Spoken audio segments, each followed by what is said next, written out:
Smoking causes cancer. Smoking kills. புகைப்பிடித்தல் புற்றுநோயை உண்டாக்கும் மற்றும் உயிரை கொல்லும். Consumption of alcohol is injurious to health. மது அருந்துதல் உடல்நலத்திற்கு கேடு. Subscriber Real Life Incident inspired by subscribers. இந்த சந்தாதாரர்களின் உண்மை சம்பவம் உங்களால் உருவாக்கப்பட்டவை.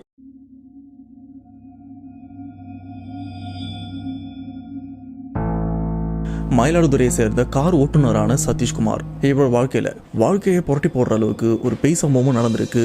அதுலயும் வயசான 2 பேரை தஞ்சாவூர்ல இருந்து கோயம்புத்தூருக்கும் கூட்டு போயிருக்காரு.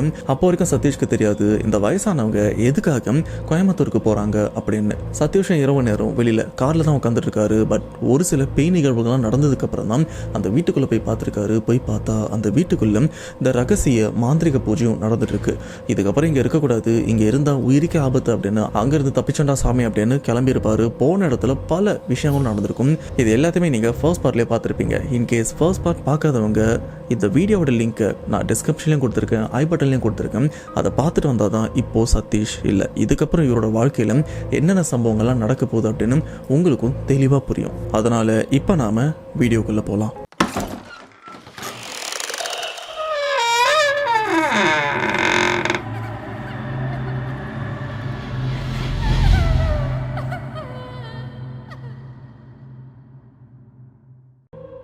ஓகே, ஃபர்ஸ்ட் பார்ட்டோட கடைசியில் நாம என்ன பார்த்தோம்னா சதீஷ்குமார் இவர் அங்கிருந்து தப்பிச்சா போதுன்னு வந்திருப்பாரு. ஒரு பஸ் ஸ்டாப்ல படுத்துட்டு இருக்கும்போது சில சம்பவங்கள் நடந்திருக்கும். அங்கிருந்து உயிர் பொழைச்சா போதும் அப்படின்னு ஓடவும் ஆரம்பிச்சிருப்பாரு. அப்ப பின்னாடி ஒரு அண்ணன் பைக்ல வந்து சதீஷ்க்கு உதவி பண்ற அப்படின்னு அந்த அண்ணன் பாவம் பார்த்து சதீஷ் இவரை கூட தங்க வச்சிருக்காரு. அன்னைக்கு நைட்டும் சில பல சம்பவங்கள் நடந்திருக்கும். அதுக்கப்புறம் சதீஷும் கொஞ்ச நேரம் தூங்கணும் அப்படின்னு கண்ணை மூடி தூங்கி இருக்காரு. கண்ணை முடிச்சு பார்த்தா நடு ரோட்ல படுத்துட்டும் இருக்காரு. நாம எப்படா இங்க வந்தோம், இது எல்லாமே கனவு மாதிரி இருக்கு அப்படின்னு எதிர்க்கதான அந்த அண்ணன் தங்கி இருக்கிற வீடும் இருக்கு. அப்படியே அந்த அண்ணன் வீட்டை பார்த்தா அந்த அண்ணனோட வீடும் திறந்திருக்கு. அந்த வீட்டு வாசல்ல அந்த பெரிய உருவமும் நின்று ரோட்டு நடுவில் படுத்துட்டு இருக்கிற சதீஷ ஒரு மாதிரியும் பார்த்துட்டு இருக்கு, ஆடாம அசையாம பார்த்துட்டு இருக்கு.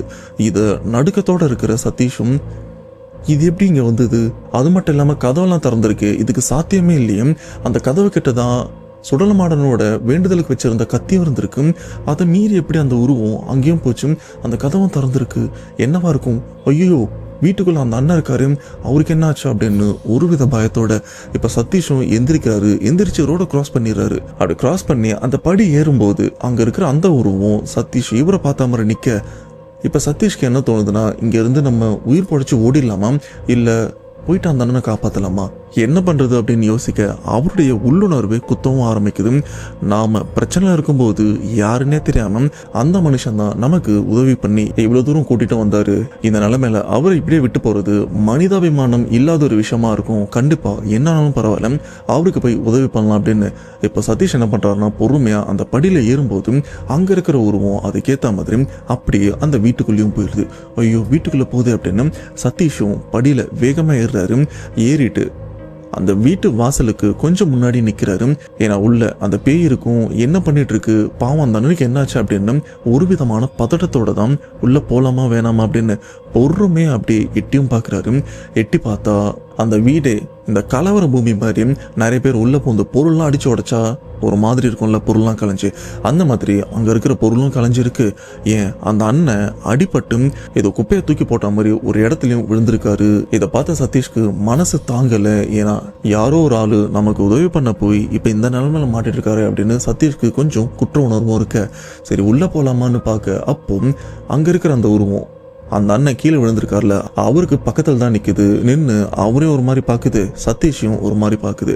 இதோட அர்த்தம் எப்படி இருக்குன்னா அடுத்து நீ தான் அப்படின்ற மாதிரியும் சொல்லாம சொன்ன மாதிரி தான் சதீஷ்க்கும் தோணு இருக்கு. அப்ப சதீஷ் அந்த வீட்டுக்குள்ளே எட்டி ஒரு விஷயத்தையும் தேடுறாரு. அது என்னன்னா அந்த வீட்டுக்குள்ள இருந்த சுடலமாடனோட வேண்டுதல் அருவா. இந்த அருவா எங்க போச்சு, அட்லீஸ்ட் இந்த அருவா இருந்தாலாச்சும் நமக்கு ஒரு தைரியம் வரும் அப்படின்னு அந்த வீட்டுக்குள்ளே எட்டி பாக்குறாரு. அந்த அருவா எங்க இருக்குன்னே தெரியல. இந்த ஒரு விஷயத்த அந்த பேய் உணர்ந்துதான் இல்லைன்னு தெரியல. ஆனா அதுக்கேத்த மாதிரி அந்த பேய் சதீஷ் இவரை பார்த்து நமட்டு சிரிப்பும் சிரிக்குது. சிரிச்சுட்டு அப்படியே அந்த இடத்த விட்டு நகர்ந்தும் போக, ஏன்னா அந்த வீட்டுக்குள்ள பின்வாசலும் இருக்கு, அந்த வழியா போனா மொட்டை மாடியோட மறுபக்கமும் இருக்கும். அந்த வழியா அந்த உயரமான பேய் உருவமும் போதும். போனதுக்கு அப்புறம் சதீஷும் ஒரு சில நிமிஷங்கள் உள்ள போலாமா வேணாமா, இப்ப உள்ள போனா அது நம்மளை வந்து ஏதாச்சும் பண்ணிருமோ அப்படின்னு ஒரு மரண பயத்தோட இங்க காத்துட்டு இருக்க. ஆனா அங்க இருக்கிற அந்த அண்ணன் பேச்சு மூச்சு இல்லாம இருக்காரு. இப்படியே விட்டா அவருக்கு ஏதாச்சும் ஆயிருமோ அப்படின்னு மனசுல தைரியத்தை வரவழைச்சிட்டு சதீஷும் பொறுமையா அந்த வீட்டுக்குள்ளேயும் போறாரு. வீட்டுக்குள்ள போயிட்டும் அந்த கதவுக்கு பின்னாடி சுடலமாடனோட வேண்டுதல் அருவா இருக்கான்னு பார்த்தா காணோம். எங்க போச்சுன்னே தெரியல. அப்ப சதீஷ் யோசிக்கிற விஷயம், இந்த அருவாலை மீறி இது எப்படி உள்ள வந்தது? சாத்தியமே இல்லையே. ஏன்னா அப்படி வரதா இருந்தா நாம படுத்துட்டு இருக்கும் போது, ஏன்னா அதோட டார்கெட்டே நான் தான், அப்பவே உள்ள வந்திருக்கணுமே.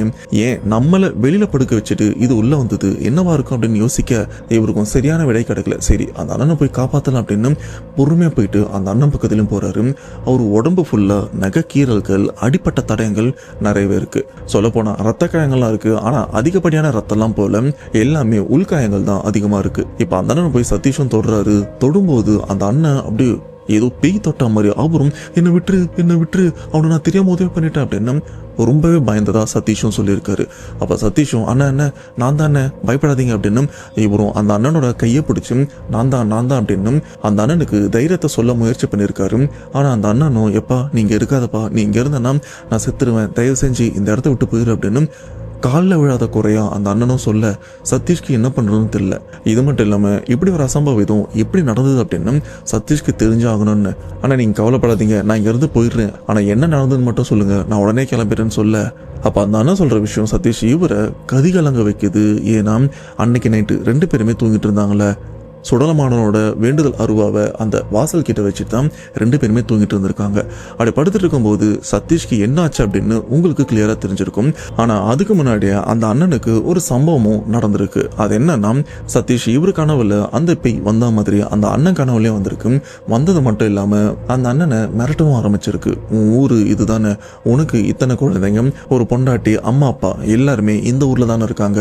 இப்ப நீ அவனுக்கு உதவி பண்றதை நிறுத்திட்டா இதோட உன்னை நான் சும்மா விட்டுருவேன். தொடர்ந்து அவன் பக்கத்துல நான் நெருங்காத அளவுக்கு அவனுக்கு ஏதாச்சும் நீ உதவி பண்ணுன்னு வையேன், கூடிய சீக்கிரத்துல உன் வீட்டுல இருந்து ஒரு இழவு செய்தி உன்னை தேடி வரும். அது உன் மனைவியா இருக்கலாம், உன்னுடைய குழந்தைகளா இருக்கலாம், யாரா வேணாலும் இருக்கலாம். இதுக்கப்புறம் அவனுக்கு நீ உதவி பண்ண, ஏன்டா அவனுக்கு உதவி பண்ணுமோ அப்படின்னு வாழ்க்கை ஃபுல்லா உன்னை கஷ்டப்படுற அளவுக்கு சில விஷயங்களும் பண்ணிருவேன். இத்தோட அவனுக்கு உதவி பண்றதை நிறுத்து அப்படின்னு சொல்ல இப்ப அந்த அண்ணன் கனவுலயே அந்த ஆன்மாகிட்டையும் பேசுறாரு. அது பேசுற விஷயம் நிஜத்துல வந்து ஏதோ புலம்புற மாதிரி இருந்திருக்கு. அது என்னன்னா, இல்ல என் குடும்பத்தை எதுவும் பண்ணிடாத, இப்ப நான் என்ன பண்ணணும், இதுக்கப்புறம் நான் உதவி பண்ண மாட்டேன் அப்படின்னு சொல்ல இப்ப நீ பண்ண வேண்டிய விஷயம், வாசல்ல காவல் தெய்வத்தோட அருவாலை வச்சிருக்கல, மரியாதையா அதை எடுத்து பின்வாசல் வழியா வச்சிரு. நான் சுதந்திரமா இந்த வீட்டுக்குள்ள கொஞ்ச நேரத்துக்கும் போயிட்டு வர மாதிரி இருக்கணும். இதுக்கு ஏதாச்சும் நீ தடங்கள் ஏதாச்சும் பண்ண, உன்னை நான் என்ன பண்ணுன்னு எனக்கே தெரியாது அப்படின்னு சொல்ல இப்ப அந்த அண்ணனும் உடனே தூக்கத்துல இருந்து முழிக்கிறாரு. அப்படி எந்திரிக்கும் போது அந்த இடத்த அப்படியே சுத்தி பார்த்துட்டு உண்மையிலேயே இது கனவா, இல்ல இதுக்கப்புறம் நான் உனக்கு உதவி பண்ணா உண்மையிலேயே அந்த பேய் கனவுல சொன்ன விஷயம் நடக்குமா அப்படின்னு உயிர் பயத்தோட யோசிச்சுட்டே இருக்க. அப்ப அந்த ஒரு விஷயம் உண்மைதான், இதுக்கப்புறம் நீ இது பண்ணனா கண்டிப்பா உன் வீட்டுல இருந்து ஒரு இழவு செய்தி வரும் அப்படின்னு இப்ப அந்த பேய் அந்த அண்ணன் முழிச்சதுக்கு அப்புறம் அந்த ஒரு விஷயத்த கனவில்ல உண்மை அப்படின்னு நிரூபிக்கிற மாதிரி ஒரு விஷயத்தையும் பண்ணிருக்கு. அது என்னன்னா, இப்போ இந்த பக்கம் சதீஷ் நல்லா தூங்கிட்டு இருக்காரு. இது எல்லாமே சதீஷ் தூங்குற அந்த ஒரு கேப்ல தான் நடந்திருக்கு. ரொம்ப நேரமா அவரும் ரொம்ப டயர்டா இருக்காருல்ல, இப்ப படுத்த உடனே கொஞ்சம் தூக்கமும் வந்திருக்கு. அந்த கேப்ல வெளியில இருக்கிற அந்த ரொம்ப நேரமா அந்த படிக்கட்டு வழியா ஏற முயற்சி பண்ணிருக்கு. ஆனா பாதிலே திரும்பவும் இறங்கிருது. அதுக்கு காரணம் வாசல்ல இருக்கிற சுடலமாடனோட வேண்டுதல் அருவா. இப்ப அந்த இடத்துல இருந்து ஒரு விதமான பேச்சு சத்தமும் கேக்குது. அது என்னன்னா, டேய் அந்த கத்தி எடுடா, அந்த கத்தி எடு அப்படின்னு மிரட்டுற அந்த ஒரு சத்தம் கேட்குது. இந்த ஒரு வார்த்தை ரொம்பவே தெளிவா அந்த அண்ணனுக்கும் கேட்டிருக்கு. சொல்ல போனா இவருக்கு புரியுற மாதிரி தான் அந்த ஒரு விஷயமும் நடந்திருக்கு. ஆனா அப்போ ஒரு யோசிச்ச விஷயம், ஒருவேளை நாம தூக்க கழகத்துல இருந்து எந்திரிச்சதுனால அதே விஷயம் நமக்கு ஏதோ ஒரு மனப்பிரம மாதிரி இந்த ஒரு குரல் நமக்கு கேட்குது அப்படின்னு அவரும் யோசிக்க, ஆனா அந்த குரல் திரும்ப திரும்ப கேட்டுட்டே இருக்கு. அப்ப அந்த அண்ணனும் பொறுமையா எந்திரிச்சு அப்படியே அந்த வாசல் கிட்டையும் போறாரு. கிட்ட போக போக அந்த குரலுடைய சத்தம் அதிகரிக்குது. அதாவது இங்க சத்தம் இருக்குன்னா நாம கிட்ட போகும்போதும் அந்த சத்தம் அதிகரிக்கும்ல, நல்லா கேட்கும்ல. அந்த மாதிரி தான் அந்த அண்ணன் கிட்ட போக போக அந்த குரல் ரொம்பவே தெளிவாகவும் கேட்டிருக்கு. சரியா கதவு கிட்ட நின்று அந்த கதவு கிட்ட காதை வச்சு கேட்கும் போதும் ரொம்பவே தெளிவாகவும் கேட்டிருக்கு. அப்ப அந்த பேய் இறுதியா ஒரு வார்த்தையும் சொல்லுது, இப்ப நீ அந்த கத்தி எடுக்கலன்னா இன்னும் கொஞ்ச நேரத்துல இருந்து உன் வீட்டுல இருந்து இழவு செய்தி வரும் அப்படின்னு இதே வார்த்தையை சொன்னதா அந்த அண்ணன் சதீஷ் கிட்டையும் சொல்லியிருக்காரு. அந்த பயத்துல உடனே அந்த அண்ணன் என்ன பண்றாருன்னா அந்த வேண்டுதல் அருவாவை அப்படியே எடுக்கிறாரு. எடுத்து இவர் தங்கியிருக்கிற வீட்டோட பின் கதவு இருக்கு திறந்தா அந்த பக்கம் காலியான அந்த மொட்டை மாடி இருக்கும்ல, அந்த மொட்டை மாடியோட கார்னர்ல தண்ணி டேங்கும் இருக்கும். தண்ணி டேங்க்கு கீழே கொஞ்சம் காலியான இடமும் இருக்கு. அதுக்கு கீழே அந்த அருவாலை எடுத்துட்டு போயிட்டும் வச்சிடுறாரு. அப்படி வச்சுட்டு அந்த மாடியை அப்படியே சுத்தி பார்க்கும்போது அந்த உருவம் இவர் தங்கியிருக்காருல வீடு, அந்த வீட்டுக்கு பக்கத்து வீட்டில் நின்றுட்டும் இருக்கு. அதுவும் மாடியில். அந்த மாடியில் நின்று அந்த அண்ணனே ஒரு மாதிரி பார்க்குது. இருட்டில் இந்த ஒரு விஷயம் பெருசாக தெரியல, யாரும் நிற்கிற மாதிரி தான் இருக்கு. ஆனால் இவங்க இருக்கிறது நேஷ்னல் ஹைவேல, அந்த பக்கம் லாரி பஸ் அப்படின்னு சில வண்டிகள்லாம் போயிட்டும் இருக்கும். அப்படி வண்டி போகும்போது அந்த வண்டியோட வெளிச்சம் இங்கே இருக்கிற அந்த உருவத்தை மேலேயும் பட்டிருக்கு. அதோட பார்வை இவர் மேலே தான் இருக்குன்னு ரொம்ப தெளிவாக உணர்ந்ததுக்கப்புறம் நடுக்கத்தோட அப்படியே வீட்டுக்குள்ளேயும் வந்துடுறாரு. அப்படியே பின்கதவை மூடிட்டு சைலண்டா வந்து இவருடைய இடத்துலையும் உட்காந்துடுறாரு. சொல்ல போனா இதுக்கப்புறம் சதீஷ் இவர் தூக்கத்திலேருந்து எந்திரிச்சு இந்த வீட்டை விட்டு வெளியில போவார்ல, அப்பெல்லாம் அந்த ஒரு விஷயத்த அந்த அண்ணனும் தூங்காம கண்ணு முடிச்சு தான் பார்த்துருக்காரு. ஏன்னா இது எல்லாமே அந்த பேயோட பிளான் தான், அது பண்ற விஷயத்தால தான் சதீஷ் எந்திரிச்சு போறான் அப்படின்னு அவருக்கும் புரிஞ்சிருக்கு. இதுக்கு நடுவில் அவனை போய் நான் காப்பாத்துறேன் அப்படின்னு தடுத்து நிறுத்தணும்னு வையேன், ஒருவேளை அந்த பேய் சொன்ன மாதிரி என் வீட்டில் இருக்கிற ஆளுங்களை ஏதாச்சும் பண்ணிருமோ அப்படின்னு பயத்துல தான் ஒரு விதமான குற்ற உணர்வோட அவரும் படுத்துட்டு இருக்காரு. அந்த பையனுக்கு உதவி பண்ண முடியலையே அப்படின்னு இப்படி நடந்த விஷயத்த அந்த அண்ணன் சொல்ல, இப்ப சதீஷும் கேட்கிறாரு, அண்ணா அந்த பேய் சொன்ன மாதிரி நீங்களும் அந்த கத்தி எடுத்துட்டீங்க, நானும் நடு ரோட்ல போய் படுத்துட்டேன், எனக்கும் ஒன்றும் ஆகல, ஆனா சம்மந்தமே இல்லாம எதுக்கு உங்களை இந்த மாதிரி பண்ணிச்சு, ஏன் இவ்வளவு ரத்த காயம் அப்படின்னு கேட்க, அதுக்கு அந்த அண்ணன் சொல்ற விஷயம் இது எல்லாமே இதுக்கப்புறம் நான் உனக்கு உதவி பண்ணக்கூடாதுன்னு தான்ப்பா அது என்ன இப்படி பண்ணிருக்கு. சொல்ல போனா இதுக்கு முன்னாடி உதவி பண்ணதுக்கும் இதுக்கப்புறம் எதுவுமே பண்ணக்கூடாது அப்படின்னு தான் என்ன இந்த அளவுக்கு வெளியில பார்க்கறதுக்கு தான் கொஞ்சமா அடிப்பட்ட மாதிரி இருக்கு, ஆனா உள்ளுக்குள்ள எது எது உடஞ்சிருக்கு, எங்கெங்க ரத்த கசிவு இருக்கு அப்படின்னு எனக்கும் தெரியல. சொல்ல போனா என்னால எந்திரிக்க கூட முடியல. ஒருத்தன் மரணத்தோட விளிம்புல இருந்தா எந்த அளவுக்கு வலியை அனுபவிப்பானோ அந்த அளவுக்கு ஒரு வலியை நான் அனுபவிச்சுட்டு இருக்கேன் அப்படின்னு அவரும் அழுதுட்டே சொல்ல, அப்ப சதீஷ் சொல்ற விஷயம், அண்ணா கவலைப்படாதீங்க, உங்களுக்கு எதுவுமே ஆகாது. இப்ப என்ன நீ எனக்கு உதவி பண்ணக்கூடாது அதுதானே, நீங்க எனக்கு உதவியே பண்ண வேணாம், ஆனா இது வரைக்கும் நீங்க பண்ண உதவிக்கு கைமாறா இப்ப நான் உங்களுக்கு உதவி பண்றேன். இப்ப நீங்க சொன்ன வார்த்தை, ஒருத்தன் சாகும்போது எந்த அளவுக்கு வலியை அனுபவிப்பானோ அந்த வலியை நீங்க அனுபவிக்கிறீங்க அப்படின்னு.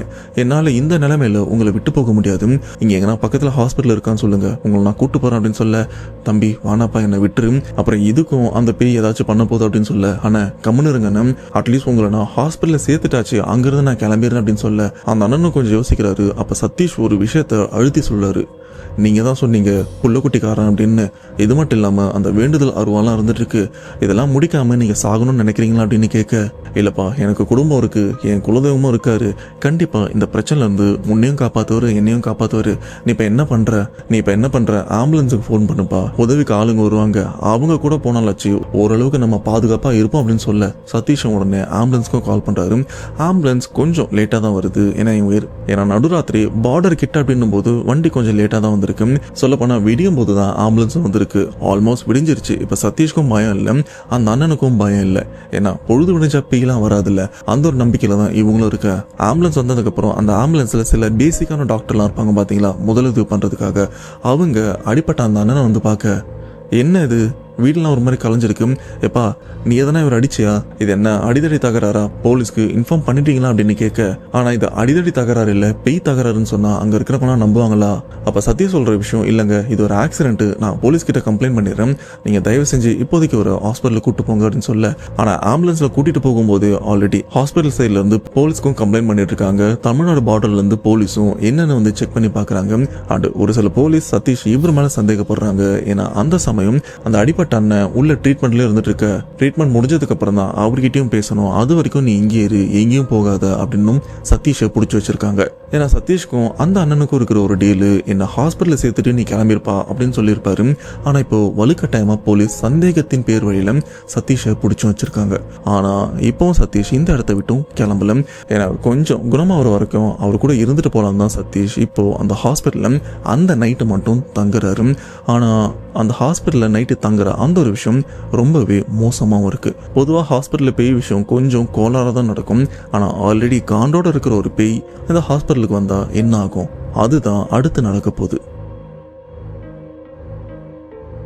இப்போ வரைக்கும் அந்த அண்ணன் வீட்டில் அவருக்கு நடந்த பிரச்சனையை பற்றி எதுவுமே தெரியாது, சொல்ல வேண்டாம் அப்படின்னு தான் அவரும் கால் பண்ணாமல் இருந்திருக்காரு. இப்போ சதீஷும் அந்த அண்ணனுக்காக உதவியாக அந்த ஹாஸ்பிட்டலில் அன்னைக்கு நைட்டு மட்டும் தங்கியிருக்காரு. சொல்லப்போனால் அது ஒரு கவர்மெண்ட் ஹாஸ்பிட்டல் அண்ட் ஜென்ரல் வார்டில் தான் போட்டிருக்காங்க. அந்த வார்டும் ரொம்பவே பெருசாக இருக்கும், கிட்டத்தட்ட ஒரு 20-30 பெட்டும் இருக்கும். ஆனால் அதில் அந்த நாளில் ட்ரீட்மெண்ட் முடிஞ்சு அந்த ரெஸ்ட் எடுத்துகிட்டு இருக்கிறவங்க எத்தனை பேர்னா ஒரு 5-6 பேர் தான் இருப்பாங்க. மற்ற பெட் எல்லாமே காலியாக தான் இருக்குது. சதீஷும் இப்போ அந்த அண்ணன் கூட உட்காந்து அவருக்கு ஆறுதல் சொல்லிட்டு இருக்க, அந்த அண்ணனும் அப்படியே அந்த ஆறுதல்லாம் கேட்டுட்டு மருந்தெல்லாம் நிறைய போட்டிருப்பாங்களே அந்த அசதியில் அப்படியே தூங்கிடுறாரு. தூங்கினதுக்கு அப்புறம் சதீஷ்க்கும் இப்போ என்ன பண்ணுன்னு தெரியல. ஹாஸ்பிட்டலில் இருக்கும் ஒரு விதமான தைரியமும் இருக்கு. ஏன்னா இங்கே ஆட்கள் நடந்து போயிட்டு வந்துட்டு இருக்காங்க. எப்போச்சு நர்ஸை வந்து பார்க்குறாங்க. ஸோ நமக்கு பயம் இல்லை அப்படின்னா அப்புறம் சாதாரணமாக இருக்க. இப்படியே அவருக்கும் லைட்டாக தூக்கமும் வருது. தூக்கம் வர்றதுனால என்ன பண்ணுறாருனா, அங்கே படுக்கிறதுக்கு வசதியும் கிடையாது, கீழேயும் படுக்க முடியாது. ஏன்னா அவர்கிட்ட பெட்ஷீட்டு பாய் தலைக்காணின்னு எதுவுமே கிடையாது. அப்போ சதீஷ் என்ன பண்ணுறாருனா, அந்த அண்ணனுக்கு எதிர்க்க ஒரு பெட்டு காலியாக தான் இருக்குது, ஆனால் அது பக்கத்தில் பெட்டும் காலியாக தான் இருக்குது. சரி கொஞ்ச நேரம் அந்த பெட்டில் படுத்துட்டு இருக்கலாம் அப்படின்னு அப்படியே அந்த பெட்டில் போயிட்டு கொஞ்ச நேரம் உட்கார்றாரு. உட்காந்துட்டு அப்படியே சாஞ்சு அந்த பெட்டில் அப்படியே படுத்துட்டு இருக்காரு. அப்படி படுத்துட்டு இருக்கும்போது ஜன்னல் வழியாக காற்று நல்லா உஸ்ஸுன்னு அடிக்குது. அந்த காற்று திடீர்னு அடிக்குது. இதுக்கு முன்னாடி அந்த இடம் அப்படியே அமைதியாக இருந்திருக்கு, ஆனால் திடீர்னு புயல் காற்று அடிக்கிற மாதிரி அந்த இடமே அப்படியே காற்றால சூழப்பட்டதுனா எப்படி இருக்கும் அந்த மாதிரி திடீர்னு அந்த காற்று அடிக்க, இப்போ சதீஷும் அப்படியே பொறுமையாக கண்ணை திறந்தும் பார்க்குறாரு. கண்ணை திறந்து பார்க்கும்போது அந்த இடம் அமைதியாக தான் இருக்கு. காற்று அடிக்கிறதுனால அங்கே இருக்க துணியை ஆடுது, ஒரு சில பொருட்கள் காற்று நல்லா கீழே விழுது. சரி காற்று தானே அப்படின்னு அவரும் சைலண்டாக படுத்துட்டு இருக்க. அப்போ இவருக்கு பக்கத்தில் ஒரு சில பெட்லாம் காலியாக தானே இருக்கு. அந்த பெட்டை பிளாஸ்டிக் கவர் போட்டு மூடி இருக்காங்க. ஏன்னா பேஷண்ட் வந்தாங்கன்னா அந்த கவர் எடுத்துட்டு அவங்கள அதில் படுக்க வைப்பாங்க, அது வரைக்கும் அழுக்காக கூடாது அப்படின்னு கவர் போட்டு மூடி இருக்காங்க. அந்த பெட்டில் அந்த கவருக்குள்ள யாரோ ஒருத்தவங்க படுத்துட்டு இருந்தா, அந்த கவர் அவங்க உடம்ப மூடினா உள்ள இருக்கிற அந்த உடம்போட அமைப்பு கவர் மூடினா அப்படி இருக்கும். அந்த மாதிரி விஷயம் தான் இவருக்கும் ரொம்பவே தெளிவா தெரியுது. இது மட்டும் இல்லாம அந்த அமைப்பு அந்த உருவம் ரொம்பவே பெருசாகவும் இருக்கு. சதீஷ்க்கு கொஞ்சம் கொஞ்சமா இதய துடிப்பு அதிகரிக்கவும் ஆரம்பிக்குது. ஏன்னா அந்த கட்டில் ஒரு 6 அடி இருக்கும். ஆனா அந்த கட்டில படுத்திருக்கிற அந்த உருவம் கட்டிலோட கால் பகுதி இருக்குல்ல, அந்த கால் பகுதியை தாண்டி ஏதோ ஒன்று நீட்டி இருக்கிற மாதிரி இருக்கும். சொல்ல போனால் கொஞ்சம் கொஞ்சமாக அந்த உருவம் அந்த கவருக்குள்ளே புகுந்த மாதிரியும் இருக்குது. இதை சதீஷும் அப்படியே வெச்ச கண்ணு வாங்காமல் பார்க்க, அதுக்கப்புறம் தான் தெரியுது உண்மையிலேயே அந்த பக்கத்து பெட்டில் இவ்வளோ நேரம் இவரை துரத்திட்டு இருந்த அந்த உருவம், பக்கத்தில் அந்த அண்ணன் அவரை தாக்கின அந்த உருவம் இப்போ பின்தொடர்ந்து இங்கே வந்து படுத்துட்டு இருக்கு அப்படின்னு. இருந்தாலும் சதீஷ்க்கு கொஞ்சம் சந்தேகமாக இருக்குது. ஏன்னா உள்ள காற்று போனதுனால அந்த கவர் அப்படியே ஸ்டக்காகி ஏதோ ஒரு உருவத்தோட அமைப்பில் இருக்கும் அப்படின்னு கொஞ்சம் சந்தேகப்பட்டு பொறுமையாக எந்திரிக்கிறாரு. எந்திரிச்சு பக்கத்தில் இருக்கிற அந்த பெட்டுக்கிட்ட அப்படியே பொறுமையாக போக அந்த கவரையும் அப்படியே தொட்டும் பார்க்குறாரு. தொட்டு பார்க்கும்போதும் அந்த கவருக்குள்ள உடம்பு ஏதாச்சும் ஒன்று கொஞ்சம் கெட்டியாக இருந்தால், சொல்லப்போனால் இப்போ என் கையை தொடும்போது ஒரு கெட்டித்தன்மையை உணர முடியும்ல, அந்த மாதிரி விஷயத்தை தான் சதீஷும் உணர்ந்திருக்காரு. தொடும்போதே சதீஷோட உடம்புல இருக்கிற அந்த முடி, சின்ன சின்ன முடி எல்லாமே புல்லரிக்கிற மாதிரி அப்படி எந்திரிச்சு நின்று இருக்கு. மறுபடியும் சதீஷ் அந்த கவரை தொடும்போது அந்த கவருக்குள்ள இருந்து அந்த கை வந்து சதீஷோட கையை ரொம்பவே இறுக்கமா டைட்டா பிடிச்சி அந்த கவருக்குள்ள இழுக்கவும் முயற்சி பண்ணிருக்கு. இப்போ சதீஷ்க்கு கத்துறதா என்ன பண்ணுறதுன்னு தெரியல. ஏன்னா இருக்கிறது ஹாஸ்பிட்டல், நடுராத்திரி, பக்கத்தில் சில பேஷண்ட்ஸ்லாம் இருக்காங்க. கத்தனா அவங்களுக்கு தொந்தரவாக இருக்குமா அப்படின்னா அவரும் மெல்லவும் முடியாமல் முழுங்கவும் முடியாமல் ஒரு தவிப்போடு இருக்க, இவரோட நல்ல நேரம் அந்த சமயம் அந்த பக்கம் நர்ஸும் வந்திருக்காங்க. வரும்போது அங்கே இருக்கிற லைட்டை போட்டிருக்காங்க. லைட்டை போடும்போது அந்த கை இவரையும் விட்டுருக்கு. விட்டதுக்கப்புறம், சார் அங்கே என்ன பண்ணுறீங்க, ஆமாம் நீங்கள் எந்த பேஷண்ட் கூட வந்தீங்க அப்படின்னு கேட்க, சதீஷ் அப்படி உடம்பு ஃபுல்லாக வேர்த்திருக்கு. அந்த நர்ஸ் கிட்ட போயிட்டு என்ன பேசுறதுன்னு தெரியாமல், ஏன்னா ஒரு பயத்தில் இருக்காரு. நர்ஸ் தான் இங்கே தூங்காமல் முடிச்சுட்டு இருக்காங்க, மற்ற எல்லாருமே தூங்கிட்டு இருக்காங்க. இப்போ நர்ஸ் கிட்ட போயிட்டு நடந்த விஷயத்த சொல்லலாமான்னு பார்த்தா இவங்க நம்புவாங்களா இல்லையான்னு கூட தெரியல. நம்புறாங்களோ இல்லையோ இருக்கிற விஷயத்த சொல்லலாம் அப்படின்னு, நர்ஸ் அந்த இடத்துல ஒரு உருவத்தை பார்த்தேன், என் கையை பிடிச்சி இழுத்துது அப்படின்னு சொல்ல, சார் என்ன சொல்கிறீங்க, உருவமா, இங்கெல்லாம் அதுக்கு வாய்ப்பே இல்லை அப்படின்னு சொல்ல, இல்லை நர்ஸ் என் கையை பிடிச்சி இழுத்துது அப்படின்னு அந்த கையை காட்ட, இப்போ அந்த கையை பார்த்த உடனே நர்ஸும் அதிர்ச்சி ஆகுறாங்க. சார் என்ன சார் இது, கை இப்படி சிவந்து போயிருக்கு, ஆமாம் என்ன இது, விரலுடைய தடங்கள் கையில் அப்படி பதிஞ்சிருக்கு, யாராச்சும் உங்களை அடிச்சாங்களா அப்படின்னு கேட்க, அப்பதான் சதீஷ் அந்த ஒரு விஷயத்த பார்த்து கொஞ்சம் கொஞ்சமா பதறவும் ஆரம்பிக்கிறாரு. ஏன்னா அந்த உருவம் அவருடைய கையை அப்படி இறுக்கமா பிடிச்சி உள்ள இழுக்க முயற்சி பண்ணிருக்கும்ல. அப்போ அந்த உருவத்தோட அந்த விரல் தடங்கள் எல்லாமே ரொம்பவே இறுக்கமா பட்டிருக்கு. அந்த விரல் தடங்கள் ரொம்பவே தெளிவாகவும் தெரிஞ்சிருக்கு. இது அந்த ஹாஸ்பிட்டல சேர்ந்த நர்ஸ் இவங்களுக்கு விசித்திரமா தான் இருக்கு. ஏன்னா சாதாரணமா ஒருத்தவங்க இந்த மாதிரி கையை பிடிச்சா இந்த மாதிரி வரதுக்கு சான்ஸே இல்லை. இது ஏதோ இரும்பு கை நெருப்புல வச்சு அந்த இடத்த தொட்டா அந்த சூடுனால அங்க செவந்து போகும்ல, அந்த மாதிரி இருக்கே அப்படின்னு நர்ஸும் சரி கொஞ்சம் வாங்க உங்களுக்கு நான் முதலுதவி பண்றேன் அப்படின்னு அவரை கூட்டு போயிட்டு அந்த இடத்துக்கு மருந்தும் போடுறாங்க. மருந்து போட்டுட்டு ஒரு பஞ்சு துணியை வச்சு அந்த இடத்த அப்படியே கட்டு போடுற மாதிரி கட்டு போட்டுட்டு இருக்காங்க. இப்ப சதீஷ்க்கு பயமும் இருக்கு. அண்ட் அங்க இருக்கிற அந்த நர்ஸும் வயசானவங்க தான். சதீஷ் இவருக்கு பாக்குறதுக்கு திடீர்னு ஏதோ அவங்க அம்மாவை பார்த்த மாதிரி ஒரு உணர்வும் வந்திருக்கு. அதனால அவங்கள நர்ஸுன்னு கூப்பிடல, அம்மா எனக்கு பயமா இருக்கு, நீங்க இந்த ரிசப்ஷன் இங்கே தானே உட்காடுறீங்க, உங்களுக்கு எதிர்க்க இந்த சேரும் இருக்கு, நான் அதில் வேணா உட்காந்துக்கிட்டா நீங்கள் இங்கே தானே இருப்பீங்க அப்படின்னு சொல்ல அந்த நர்ஸ்க்கும் என்னாச்சுன்னு தெரில. சரிப்பா ஒன்றும் பிரச்சனை இல்லை நீ இங்கே உட்காருன்னு சொல்லிட்டு அவங்களும் எதிர்க்க உட்காந்துட்டாங்க. இப்போ சதீஷும் பயத்தை கண்ட்ரோல் பண்ணிட்டு அந்த சேர்லையும் உட்காந்துட்டு இருக்காரு. சேர்ல உட்காந்துட்டு அப்படியே சாஞ்சி தூங்கவும் முயற்சி பண்றாரு. இருந்தாலும் சதீஷ்க்கு சௌகரியமா இல்லை, கொஞ்சம் அசௌகரியமா தான் இருக்கு. அதனால முடிஞ்ச வரைக்கும் அட்ஜஸ்ட் பண்ணி தூங்க முயற்சி பண்றாரு. அப்படியே கண் அசரும்போது திடீர்னு எதிர்க்க இருக்கிற அந்த நர்ஸ் கத்துறாங்க. கத்துன சத்தத்தை கேட்ட சதீஷும் எந்திரிச்சு அந்த நர்ஸை பாக்குறாங்க. இப்ப அந்த நர்ஸ் சதீஷ் இவர்கிட்ட அப்படியே கையை காமிச்சுன்னு அந்த இடத்துல மயக்கம் போட்டு கீழே வந்துடுறாங்க. ஐயோ உங்களுக்கு ஏதோ ஆயிடுச்சு அப்படின்னு சதீஷும் அந்த நர்ஸ் கிட்டேயும் வர்றாங்க. நர்ஸ் கிட்ட வந்து அவங்களை எழுப்பும்போது அவங்க அந்த சமயம் எந்திரிக்கவும் இல்லை. ஓடி போயிட்டு பக்கத்தில் இருக்கிற நர்ஸை கூட்டு வரலாம் அப்படின்னு போயிட்டு வேற ஒரு நர்ஸை கூட்டு வந்து இங்கே இவங்க விழுந்திருக்காங்க அப்படின்னு காட்ட இப்போ இன்னொரு நர்ஸும் இப்போ ரெண்டாவது அந்த நர்ஸ் மயங்கி இருக்கிறவங்களுக்கு தண்ணிலாம் தெரிச்சு அவங்களையும் எழுப்புறாங்க. எழுப்பும் போதும் அந்த நர்ஸ் ஒரு விதமான பயத்தோடு இருக்காங்க. சொல்லப்போனால் சதீஷை பார்க்கும்போது தான் அவங்களும் பயப்படுறாங்க. இதை உணர்ந்த சதீஷும் மா என்ன பார்த்து ஏன் பயப்படுறீங்க அப்படின்னு கேட்க, தம்பி நீங்கள் இருக்காதுப்பா, நீ ஆரம்பத்தில் ஒரு விஷயம் சொன்ன, நான் அதை நம்பலை, ஆனால் உன் பின்னாடி ஏதோ ஒன்று இருக்குது, அது கண்டிப்பாக உன்னை ஏதாச்சும் பண்ணாமல் விடாது. ஏன்னா கொஞ்ச நேரம் நீ தூங்குறன்னு சேரில் தூங்கிட்டு இருந்தல, அந்த சமயம் நான் தூங்காமல் ரிப்போர்ட்லாம் ரெடி பண்ணிட்டு தான் இருந்தேன். அந்த சமயம் இந்த பக்கத்தில் இருந்து யாரோ ஒருத்தவங்க நடந்து வரா மாதிரி வந்தது. அப்படி வந்த நபரை நான் பார்க்கல, பட் அந்த நடந்த ஒரு விஷயத்த வந்து என்னால் தெளிவாக உணர முடிஞ்சு. அப்படி நடந்து வந்த அந்த நபர் கரெக்டாக நீ உட்காந்துட்டு இருக்கிற இடம் அப்படி வந்ததுக்கப்புறம் உன் பக்கத்துலேயே நின்று வந்தாங்க.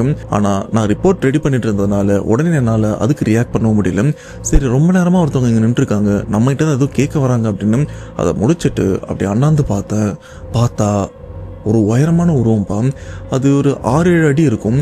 அந்த உருவம் உன் பக்கத்தில் நின்று உன்னே தான் பார்த்துருந்து.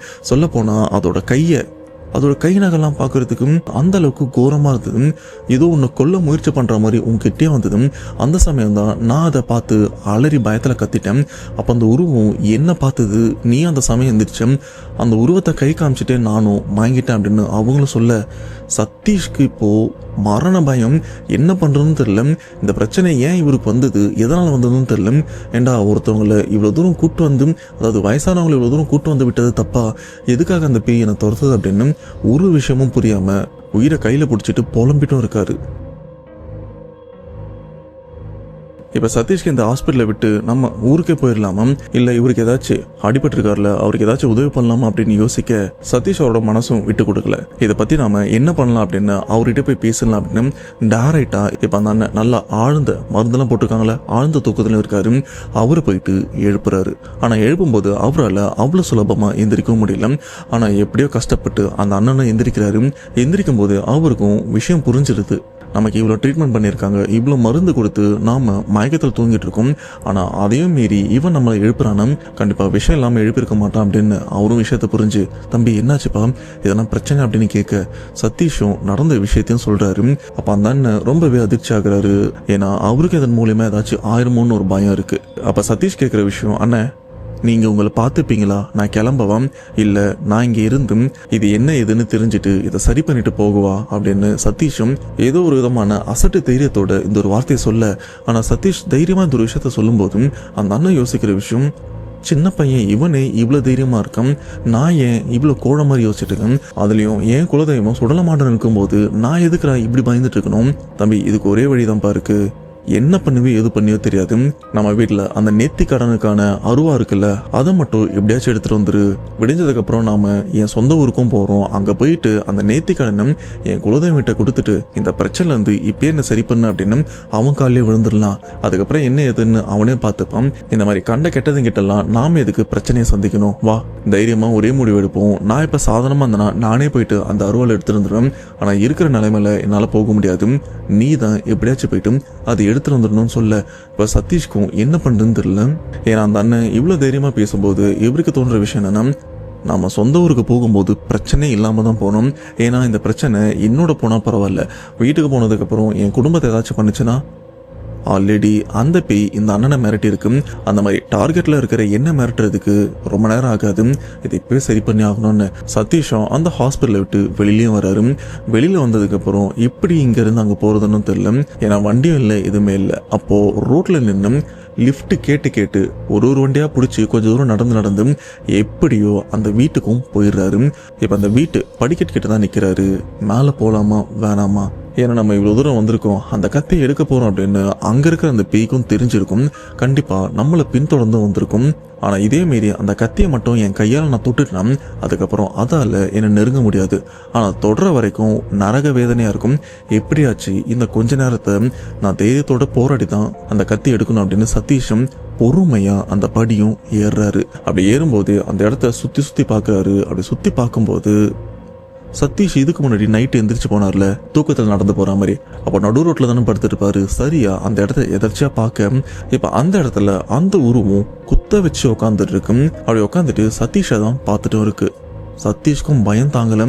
அப்போ அவர் யோசிக்கிற விஷயம், அந்த உருவம் அவ்வளோ தூரத்தில் இருக்கும், நாம் வேகமாக போயிட்டு அந்த கத்தி எடுத்துடலாம் அப்படின்னு இவரும் வேகமாக படிலாம் ஏறி அந்த வீட்டுக்குள்ளேயும் போகிறாரு.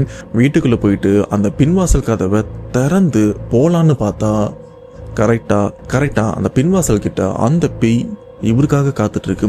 வாடா வா, நீ இந்த பக்கம் வருவன்னு தெரியும் அப்படின்னு அந்த உருவம் இவருக்காகவும் காத்துட்டு இருந்திருக்கு. இப்போ சதீஷ்க்கு என்ன பண்ணுறதுன்னு தெரியல. இங்கேருந்து ஒரு 15-20 அடி தூரத்தில் தான் அந்த கத்தியும் இருக்கும். ஆனால் அந்த பேய் உருவத்தால் அந்த கத்தியை நெருங்க முடியாது. அதுக்கு முன்னாடி அங்கங்கன்னு சுற்றலாம், ஆனால் அதை நெருங்க முடியாது. இப்போ சதீஷும் அந்த கத்தியை நெருங்குறதா இருந்தால் இந்த உருவத்தை தாண்டி தான் போகணும். என்ன பண்ணுறதுன்னு தெரியாமல் பயத்தோடு இருக்க. அப்போ சதீஷ் யோசிச்ச விஷயம், ஆமாம் இவர் வீட்டில் பூஜை ரூம் இருக்குல்ல, அங்கே போனால் ஏதாச்சும் கிடைக்கும் அப்படின்னு டேரெக்டாக பூஜை ரூமுக்கும் வராரு. அங்கே வந்து பார்த்தா அவரோட காவல் தெய்வமான சுடலமாடன் அவருடைய ஒரு ஃபோட்டோவும் இருக்குது. ஃபோட்டோவுக்கு பக்கத்தில் ஒரு சொம்பும் இருக்குது. அந்த சொம்பில் தண்ணி வச்சுருக்காங்க. சொல்லப்போனால் பூஜை அறையில் வந்து சின்னதாக சொம்பில் தண்ணி வைப்பாங்களே, அந்த மாதிரி தண்ணி தான் வச்சுருக்காங்க. கையில் சுடலமாடனோட ஃபோட்டோ அண்டு சொம்பில் அந்த தண்ணி எடுத்து ஏதோ ஒரு நினப்பில் அந்த வீட்டோட பின்பக்கமும் வந்து நிற்கிறாரு. நின்னது மட்டும் இல்லாமல் கையில் இருக்கிற இந்த தண்ணியை நல்லா சுடலமாடன அந்த ஃபோட்டோவை அவர் மனசில் வச்சு நல்லா வேண்டிக்கிறாரு. இந்த தூரத்தை மட்டும் என்னை கடக்க வைங்க, இந்த தூரத்தை நான் கடந்துட்டேன்னா இதுக்கப்புறம் வாழ்க்கையில் எப்பேற்பட்ட கஷ்டம் வந்தாலும் என்னால் ஈஸியாக அதை சமாளிச்சிட முடியும், இதுக்கு மட்டும் அருள் புரியுங்க அப்படின்னு சொல்ல, இது மட்டும் இல்லாமல் அந்த தண்ணியை அங்கே இருக்கிற அந்த உருவத்தை பார்த்த மாதிரி அப்படி ஊற்றும்போது அந்த உருவம் இதுவும் நெருப்பில் எரியிற மாதிரி கீழே விழுந்து பொருள்து கத்துது. சொல்லப்போனால் ஒரு மனுஷன் தீக்குளிச்சு கீழே விழுந்து புரண்ட அப்படி இருக்கும். அந்த மாதிரி தான் அந்த உருவமும் கீழே விழுந்து புரண்டுட்டு இருக்கு. அப்போ ஆச்சரியத்தோட சதீஷும் அந்த ஃபோட்டோவை அப்படியே திருப்பி பார்க்குறாரு. அப்படி திருப்பி பார்க்கும்போது அந்த ஃபோட்டோவுக்கு மேலே பூவும் இருக்கு. சரியா அந்த ஃபோட்டோ திருப்பும் போது அந்த பூவும் அந்த ஃபோட்டோலேருந்து விழுந்து இவருடைய மடிக்கிட்டே வந்திருக்கு. அப்போ சதீஷ் உணர்ற விஷயம், டேய் நான் உன் கூட தாண்டா இருக்கேன், ஆக வேண்டிய வேலையை பாரு அப்படின்னு சொல்லாமல் அந்த தெய்வமும் சொல்லியிருக்கும். இப்போ சதீஷும் தைரியத்தோட முன்னோக்கி நடக்கிறாரு. அந்த தண்ணி தொட்டி கீழே நேர்த்திக்கடன் அருவாவும் இருக்குல்ல, அதை போயிட்டு எடுக்கிறாரு. கொஞ்சம் வெயிட்டாக தான் இருக்கும். இப்போ அந்த அருவாலையும் கையில் இந்த ஃபோட்டோவையும் வச்சுக்கிறாரு. ஆனால் இப்போ அந்த அருவாலை எப்படி நாம வெளிப்படையாக ரோட்டில் எடுத்துகிட்டு போகிறது, ஏன்னா இதெல்லாம் போலீஸ் பார்த்தா கண்டிப்பாக பிரச்சனை ஆகும் அப்படின்னு இப்போ அந்த அண்ணன் வீட்டுக்குள்ளேயும் வராரு. அங்கே இங்கேன்னு பார்க்கும்போது ஒரு கவரில் புதுசாக வேஷ்டியும் இருந்திருக்கு. சொல்லப்போனால் பயன்படுத்தாத ஒரு வேஷ்டி. அந்த வேஷ்டியை அப்படியே விரித்து அதுக்கு நடுவில் அந்த கத்தியை வச்சு அப்படியே அதை சுருட்டுறாரு. துணியில் அந்த கத்தியை வச்சு சுருட்டும் போது உள்ளுக்குள்ளே என்ன இருக்குன்னு பெருசாக தெரியாது. இப்போ அந்த நேர்த்திக்கடன் அந்த கத்தியும் கையில் இந்த ஃபோட்டோவும் வச்சுட்டு இந்த இடத்த விட்டும் கிளம்புறாரு.